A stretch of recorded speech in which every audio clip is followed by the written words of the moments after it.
Olá, que bom ter a audiência do Juris 360 Lab aqui com a gente para mais uma análise detalhada. E olha, só para a gente alinhar aqui a nossa metodologia, para garantir segurança, né, e também atualidade, a gente vai focar hoje nos recursos representativos de controvérsia, os RRCs, que transitaram em julgado até 19 de março de 2025, tá? Essa seleção, é importante dizer, foi feita com base num levantamento de 30 de junho de 2025. Para começar este bloco, a gente vai explorar as primeiras 5 teses de direito tributário que separamos. São os temas 364, 362, 361, 360 e 358 do STJ. Ok, vamos desempacotar isso, começando pelo 364. A dúvida ali era sobre a COFINS, né? Isso, especificamente para aquelas sociedades civis, tipo de advogados, engenheiros. Certo. A Lei Complementar 70, de 91, dava uma isenção, mas aí veio a Lei 9.430 de 96 e, bom, ficou a dúvida, né? Como o STJ resolveu? Na prática, significou que essas sociedades passaram a ter que pagar COFINS sobre o faturamento. Fim da isenção. Entendido. E, ainda nessa linha de quem paga o quê, teve o tema 362, julgado um pouquinho depois, em novembro de 2010. Esse tratou do salário educação. A questão era definir quem é empresa para fins dessa contribuição, né? Era um conceito restrito. Não, pelo contrário, o STJ adotou uma visão assim bem ampla. Ficou firmado que o sujeito passivo não é só a empresa no sentido estrito, sabe? Inclui firma individual, sociedade que assume risco de atividade econômica, seja urbana, rural. Mesmo sem fins lucrativos? Exato, mesmo sem fins lucrativos. A base para isso foi a Lei 9.424 de 96 e os decretos que vieram depois para regulamentar.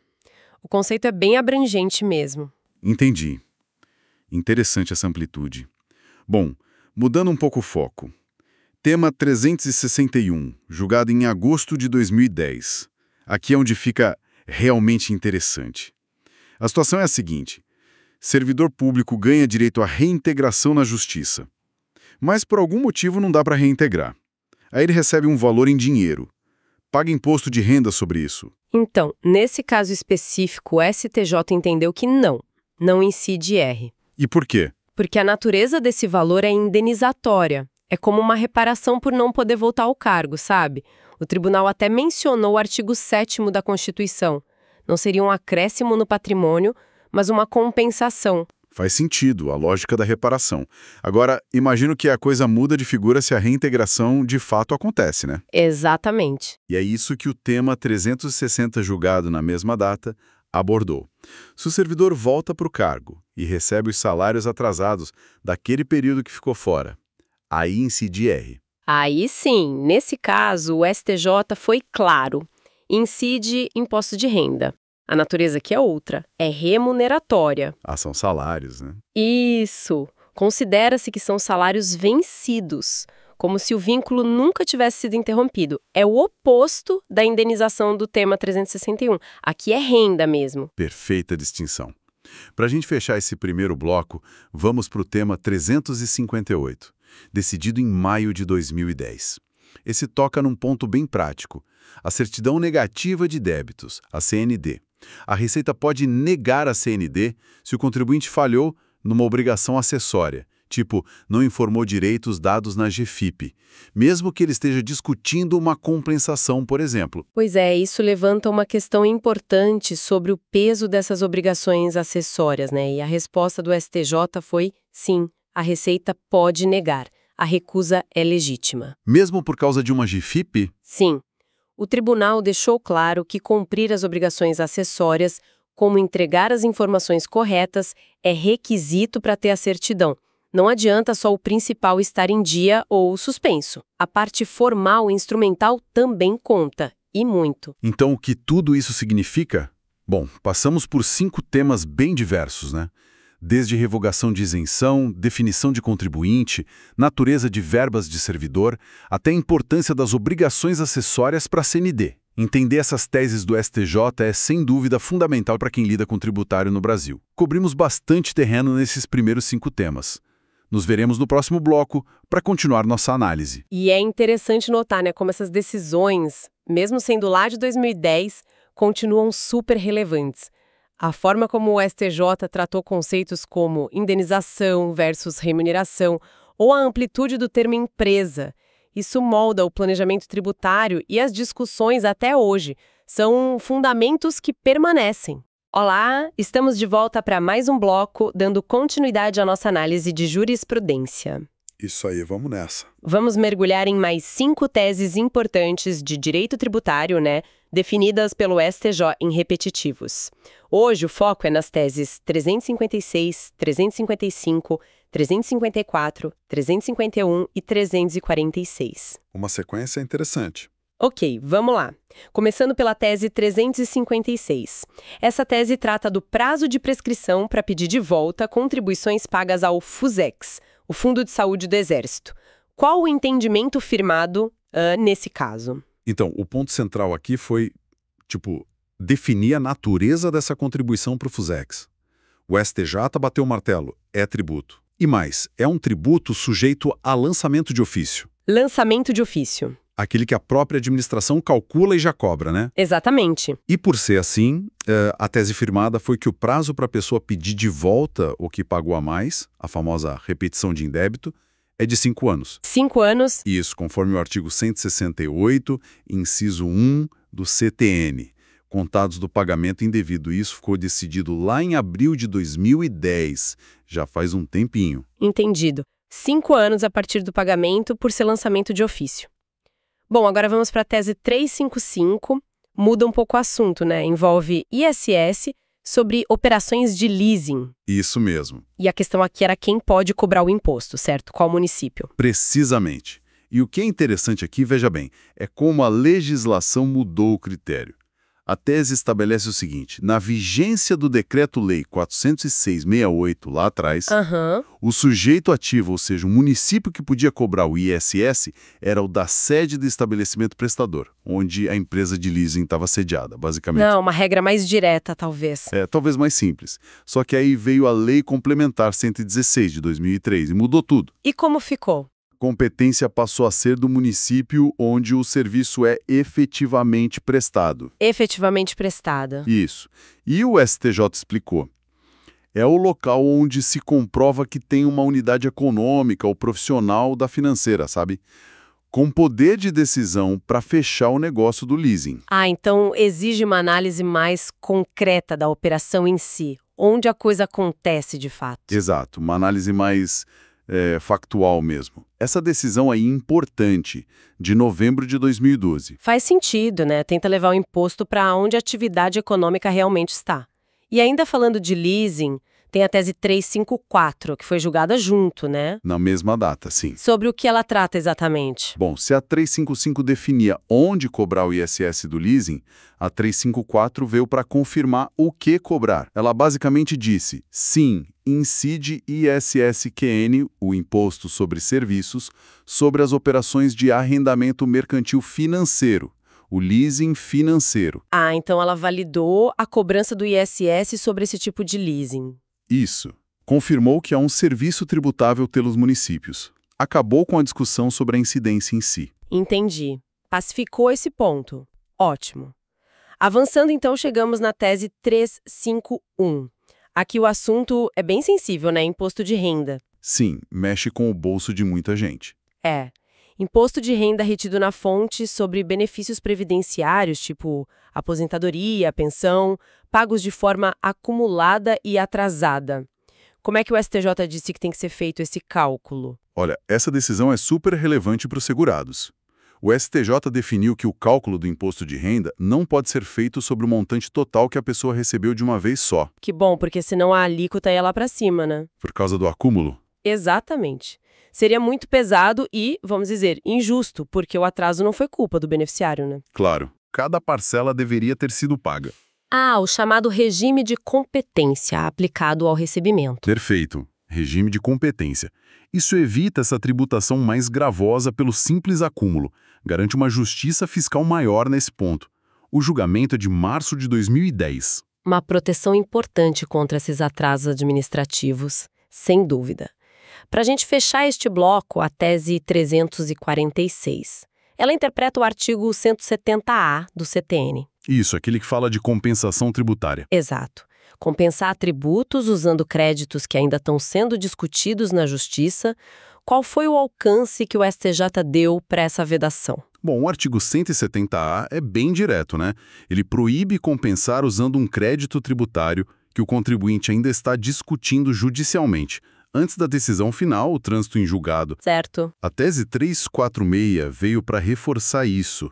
Ela disse que essa vedação se aplica mesmo se o tributo que gerou aquele crédito já tivesse sido declarado inconstitucional pela STF, por exemplo. Sério? Mesmo com uma declaração de inconstitucionalidade? Mesmo assim, o STJ entendeu que para aquele contribuinte específico poder compensar, ele precisa esperar a decisão final, o trânsito em julgado da sua própria ação judicial. Não basta a decisão geral. Nossa, então tem que aguardar o processo individual dele terminar, mesmo que o direito já pareça claro por uma decisão maior. Exatamente. Ou seja, é preciso ter a segurança jurídica do fim daquele litígio específico para liberar a compensação. Foi o que ficou decidido em agosto de 2010. Entendido. Fica clara a necessidade do trânsito em julgado individual. Com isso, passamos por mais 5 temas importantes, né? Desde prescrição, local de cobrança de SS, incidência, cálculo de R, até regras de compensação. Decisões que, de fato, impactam bastante o dia a dia tributário. E fica talvez uma reflexão, né? Até que ponto esse formalismo, como na tese 346, para garantir a segurança do processo, às vezes não distancia um pouco da sensação de justiça para quem já vê o direito reconhecido em outras esferas? É um equilíbrio delicado. Com certeza. Bom, nos veremos no próximo bloco. Curtiu? Deixe o seu like e inscreva-se. Bem-vindas e bem-vindos a mais um bloco da nossa análise. Dando continuidade ao que a gente conversou antes, vamos explorar mais algumas teses importantes do STJ em direito tributário. Isso aí. Hoje o foco vai ser nas teses 345, 342, 341, 340 e, para fechar, a 338. É bastante coisa para a gente entender melhor como o tribunal define pontos cruciais, né? Exatamente. São temas que afetam diretamente o dia a dia das empresas e dos contribuintes. Então vamos lá, começando pela tese 345. Essa envolve a aplicação da lei no tempo, certo? Aquele artigo 170A do CTN? Isso mesmo. A Lei Complementar 104 de 2001 introduziu esse artigo 170A, que basicamente disse, olha, só pode compensar tributo depois que a decisão judicial for definitiva, o tal do trânsito em julgado. Ok, regra nova, mas e quem já estava com a ação na justiça antes dessa lei de 2001? Essa era a dúvida. Pois é, a grande questão do direito intertemporal. E o STJ, lá em 2010, definiu isso.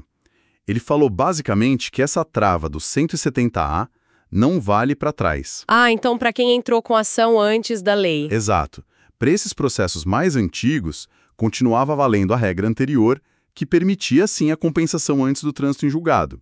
Foi uma forma de proteger quem já tinha uma expectativa baseada na lei da época, né? Faz total sentido. Segurança jurídica para quem já estava no jogo. Bom, seguindo tese 342.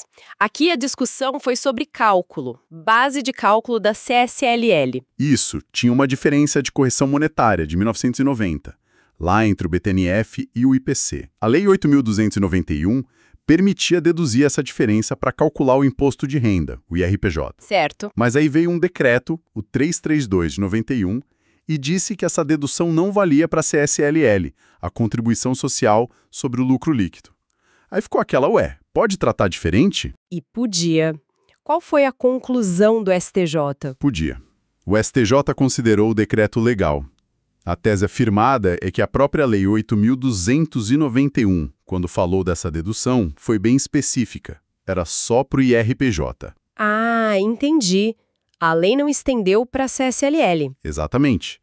Então o decreto só seguiu o que a lei delimitou. Mostra que, embora seja um tributo sobre o lucro, IRPJ e CSLL podem ter regras diferentes em pontos específicos. Interessante ver essa distinção validada. Agora, voltando para a questão de tempo, mas num contexto diferente. Tese 341, exclusão do Simples Nacional. Ah, essa é super prática. Uma empresa está no Simples, mas aí acontece algo que impede ela de continuar. Sei lá, ultrapassa o limite de faturamento ou entra numa atividade vedada? Sim, situações previstas na lei. A dúvida é, a partir de quando ela está fora? É quando recebe a notificação da Receita ou é antes? É antes. O STJ foi bem direto.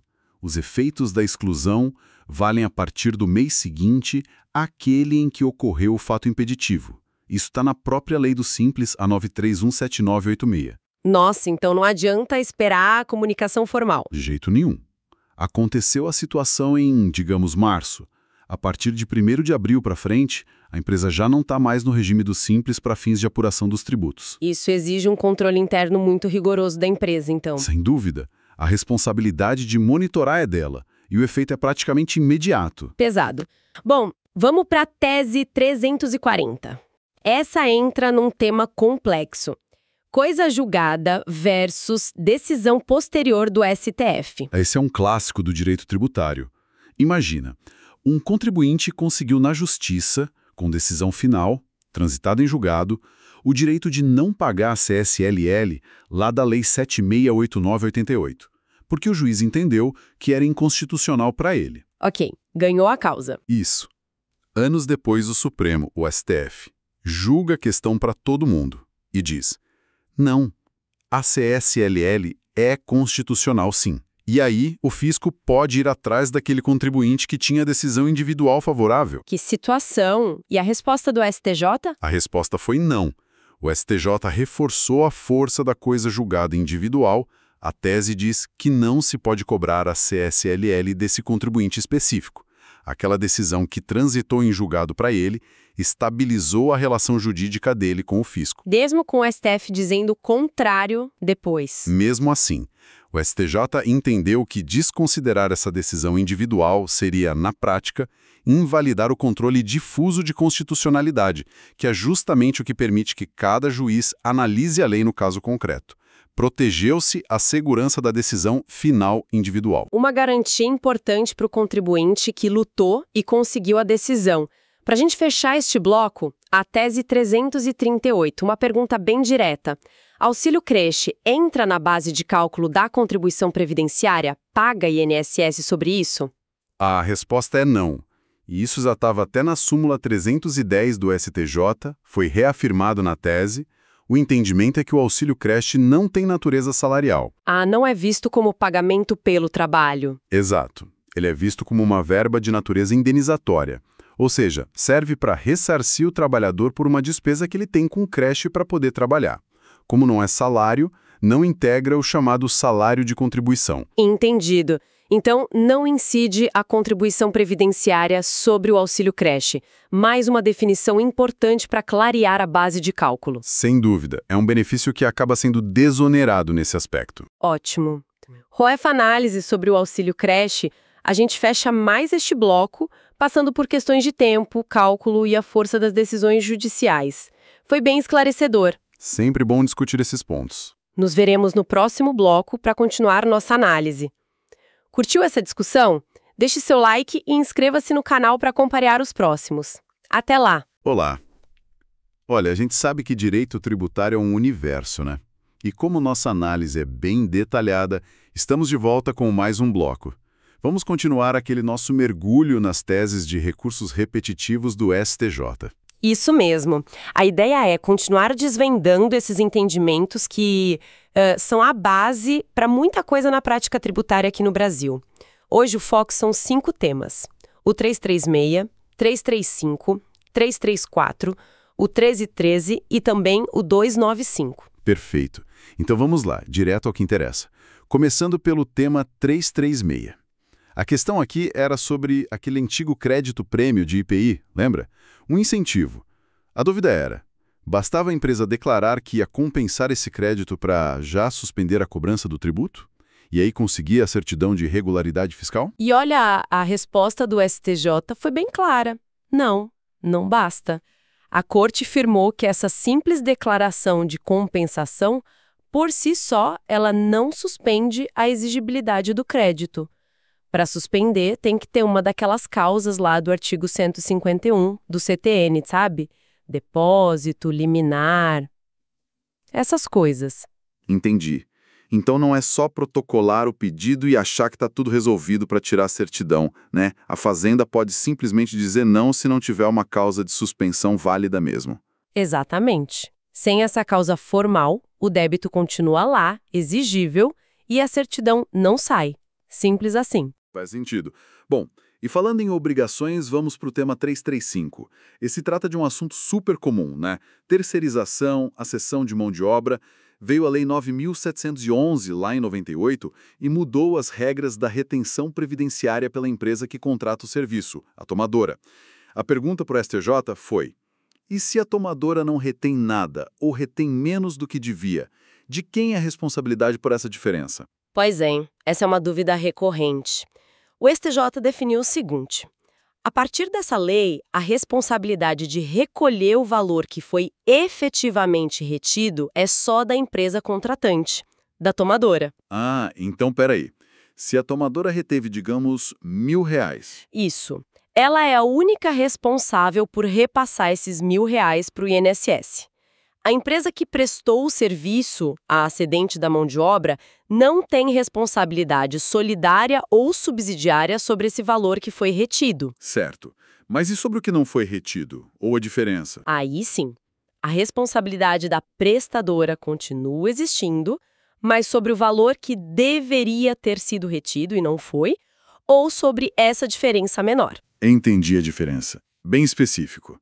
Agora vamos para o 334, que parece que teve uma reviravolta, né? A discussão era sobre responsabilizar pessoalmente os sócios por dívidas previdenciárias da empresa.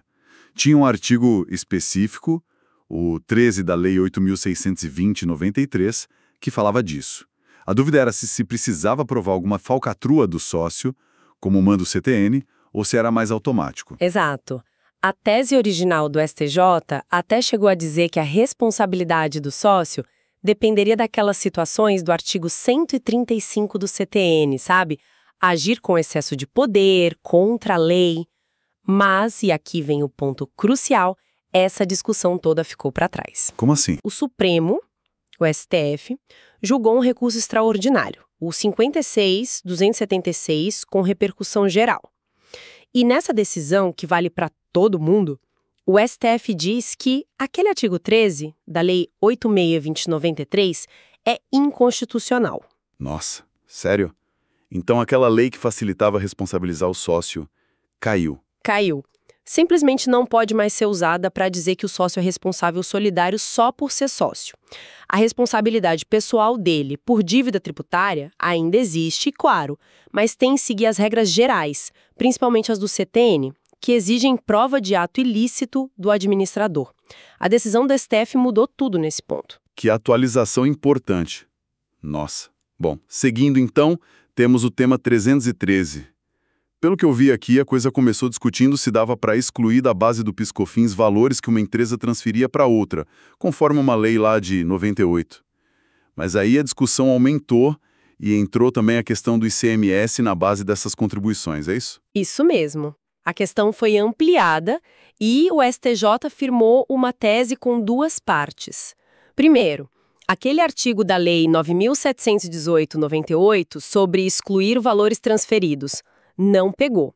O STJ disse que ele não teve eficácia jurídica. Então, esses valores transferidos entram sim no faturamento na receita bruta para calcular PIS e COFINS. Ok, primeira parte entendida. E a segunda? Sobre o ICMS. A segunda parte foi que o valor do ICMS destacado na nota fiscal também faz parte do faturamento e da receita bruta. Portanto, ele deveria sim ser incluído na base de cálculo do PIS e da COFINS. Certo. A gente sabe que essa história do ICMS na base do PIS e COFINS ainda deu muito pano para manga depois lá no STF, né? Mas essa foi a posição do STJ firmada aqui no tema 313 naquele momento. Exatamente, foi o entendimento da corte naquela época. Qual taxa usar quando o governo tem que redevolver contribuição previdenciária estadual cobrada a mais de servidor inativo? Era a taxa menorzinha, aquela do artigo 1º-F da Lei 9.494, que o governo gosta, ou a taxa do Código Tributário Nacional? E aí o STJ ficou do lado do contribuinte.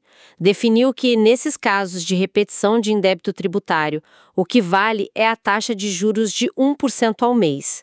É o que diz o artigo 161, parágrafo 1º do CTN, combinado com o 167. Ah, então a regra específica do CTN para tributos passou por cima da regra geral lá da Lei 9.494. Isso. O STJ entendeu que a regra tributária prevalece.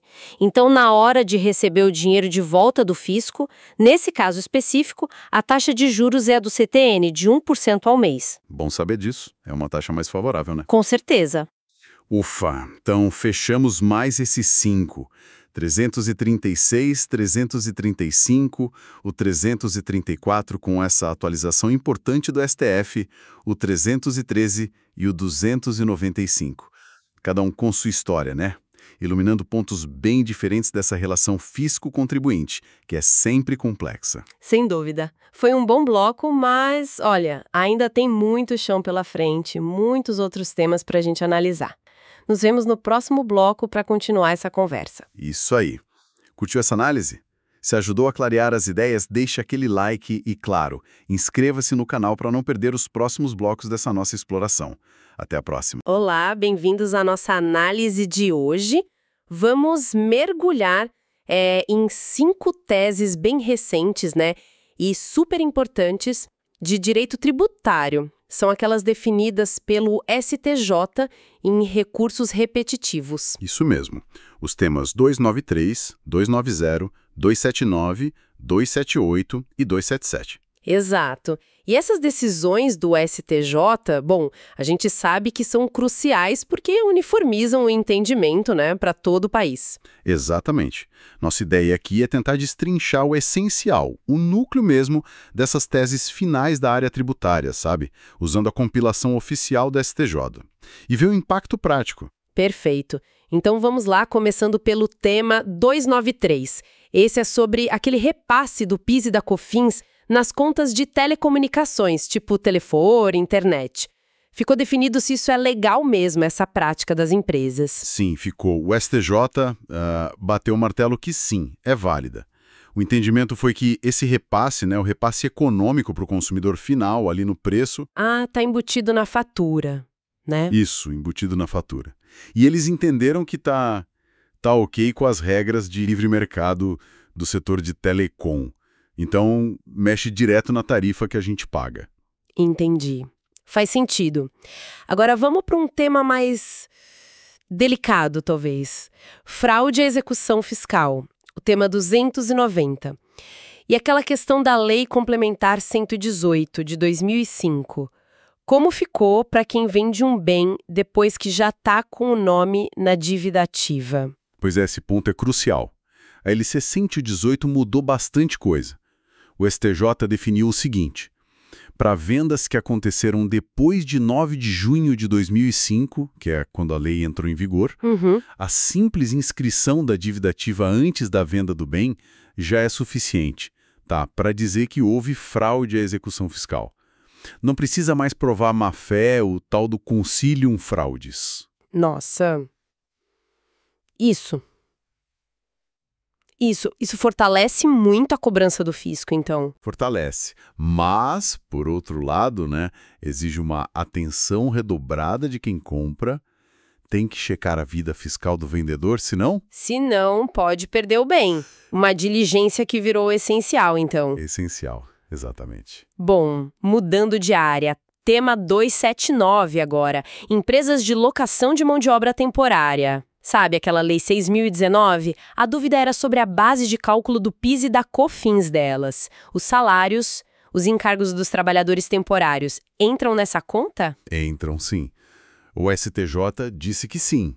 A base de cálculo do PIS e da COFINS dessas empresas de trabalho temporário, ela inclui os valores que elas recebem dos clientes, mesmo a parte que vai direto para o pagamento de salário e encargo social dos trabalhadores. Ah, então o valor total que a empresa recebe do cliente é a base. Isso, o valor total. E olha, isso vale tanto para o regime cumulativo quanto para o não cumulativo, tá? Entendi. Certamente impacta a carga tributária ali do setor, né? Sem dúvida. Pesa na estrutura de custos, na precificação. com certeza. Falando em bases de cálculo, vamos para os bares e restaurantes. Tema 278. ICMS sobre comida e bebida. A questão era, e o valor do serviço entra na base do ICMS? Entra também. A tese firmada é que o ICMS pega o valor total da operação. Ou seja, a base de cálculo inclui tudo, a comida, a bebida e também o valor do serviço que está ali na conta. Ah, o serviço cobrado na nota entra. Isso. A gorjeta, se for aquela opcional, pode ser diferente. Mas o serviço que faz parte do preço cobrado, esse integra a base do ICMS, sim. Tá claro. E para a gente fechar esse bloco, o tema 277, sobre IPI. Crédito de IPI. Pensa numa indústria, ela compra matéria-prima ou insumo com alíquota zero ou sem tributação. Aí ela usa isso para fazer um produto final que tem IPI. Ela pode pegar crédito daquele IPI que não foi pago na entrada? Então, aí o STJ diz que não. A tese fixada foi nesse sentido. A compra de insumo não tributado, ou com alíquota zero, mesmo que vá para um produto final tributado, não dá direito a crédito de IPI na saída. Entendi. O raciocínio é ligado à não cumulatividade, né? Para ter crédito, precisa ter tido imposto antes, na etapa anterior. Se entrou sem IPI, não tem o que acreditar depois. Certo. Limita um pouco a não cumulatividade nesse cenário específico. Ufa! Passamos pelos 5 temas. São decisões densas, né? O que a gente tira disso tudo? Olha, o que a gente vê é um esforço contínuo do STJ para uniformizar, né? Para dar uma direção em questões tributárias bem complicadas, que afetam todo mundo, desde o consumidor final até as grandes indústrias. Trazem uma segurança jurídica, pelo menos em tese. Sim, buscam isso. Embora a aplicação no dia a dia, claro, sempre gere debate, né? A complexidade continua. Com certeza. E, olha, precisamos fazer um agradecimento especial aqui ao Dr. Paulo Luiz. A organização que ele fez das teses por disciplina ajudou demais a nossa conversa. Verdade, um trabalho excelente. E, claro, agradecer também a todo mundo que acompanhou a gente nessa análise aqui no canal Juris 360 Lab. Isso aí. Se o pessoal gostou, se foi útil, não esquece de se inscrever no canal, deixar aquele like, ajuda muito a gente a continuar trazendo esse tipo de discussão. E para fechar, fica talvez uma provocação para pensar, né? Com a economia e a sociedade mudando tão rápido, como será que esse sistema de teses repetitivas consegue, ao mesmo tempo, dar segurança jurídica e permitir que o direito tributário se ajuste às novas realidades?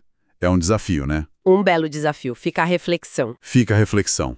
Até a próxima, pessoal. Até a próxima.